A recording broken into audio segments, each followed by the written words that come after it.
Alright, the ARFX skeleton stock. I'm going to roll in the assembly footage now, and you can see how the technique I used to install this foam piece. I did use the compressed air method, and it turned out a really nice, pretty easy way to go. Just take your time when doing it. So if you want to see that, stick around for the end of the video.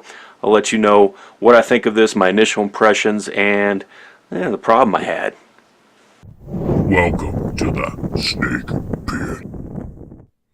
Alright, so in case you don't know, you do need an A2 buffer assembly with this. So here I am just installing an A2 buffer tube there, or receiver extension as some call it. Then go ahead and slip over the stock frame and make sure you don't forget your detent pin and spring for that rear pin before you start. And I'll double check it later just to make sure it's still in place. Went ahead and got the foam started. The first inch slides on okay, and that's when you got to come up with a different method.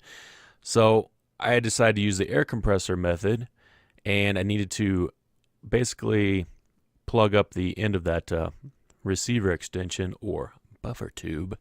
So just use whatever is on hand and plug that up. Make sure it's not going to pop out on you. And here's the technique I use. Just put the compressed air right at the end there where the screw hole is, and you can see it kind of flaring out that foam piece, and just keep some light pressure on it. I'm just kind of fluctuating it, trying to find that sweet spot to get it to slide over. Too much air and it leaked out, not enough and it didn't move, so got to get that Goldilocks pressure going. And you'll get to a point where that's it, as far as you can slide it up. It looks like you need to go a little bit further, but that's it on the foam. So I went ahead and installed the end plate screw there into the buffer assembly and snugged it up. Pretty basic right there.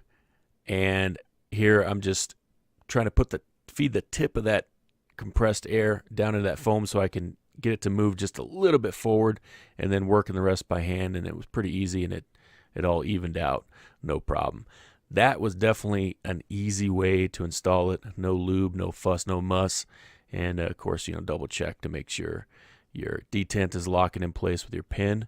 And from there, it's pretty much the same standard scenario. Install your spring and your buffer. I'm just using the stock stuff for right now. And of course, get it in there, and obligatory finger bang to make sure it's functioning, not popping out of there.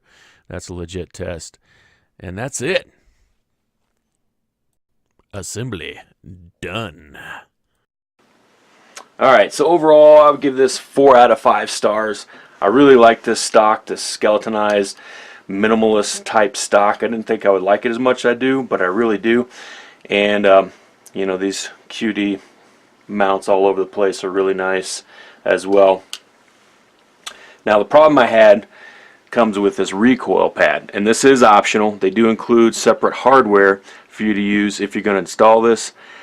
However, there's no way, at least that I found, to install this and get it tight enough where the assembly isn't loose and without destroying this plastic piece that's in here. And that's what pretty much happened to mine. I never could get it tight enough with this bolt they provide. The instructions are fairly vague, but they say, don't over tighten it. The recoil pad screw or damage to recoil pad will occur. Well, that's true.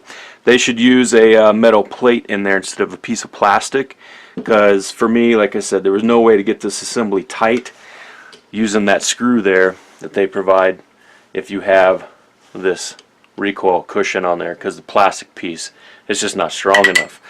Now, hasn't been really I'm kind of going this route here without it, and I'm liking it. My lighting will show up. So they do provide the hardware there, and you actually have another QD hole you can use. Well, actually you'd use it from this side. So either way, even if you had the recoil cushion on, that wouldn't affect it.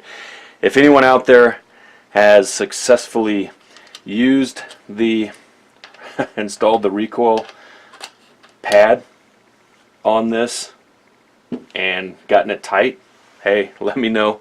I'm kind of curious if it's kind of a one-off deal with just me doing it or not. But there it is, 4 out of 5 stars. Yes, I still would recommend it. If the cushion thing is a deal breaker for you, just realize that, and maybe not get this one, but I dig it so far. Let me know what you think. Boom.